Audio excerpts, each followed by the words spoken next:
Günlerdir ortalıklarda görünmeyen ve öldüğü iddia edilen ve yapay zeka ile yapılan videosundaki parmaklarda çoğalma hatası görülen Benjamin Netanyahu, konuyla ilişkin günler sonra video çekerek kişisel sosyal medya hesabından paylaştı.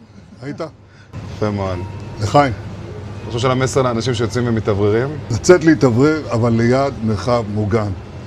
והעמידה שלכם היא מדהימה, נותנת כוח לי, לממשלה, לצה"ל, למוסד. אנחנו עושים דברים שאני לא יכול לשתף ברגע זה, אבל עושים דברים מכים באיראן חזק מאוד, גם ביום הזה, גם בלבנון, ממשיכים. אתם אומרים לי להמשיך? אני אומר לכולכם, גם אתם תמשיכו.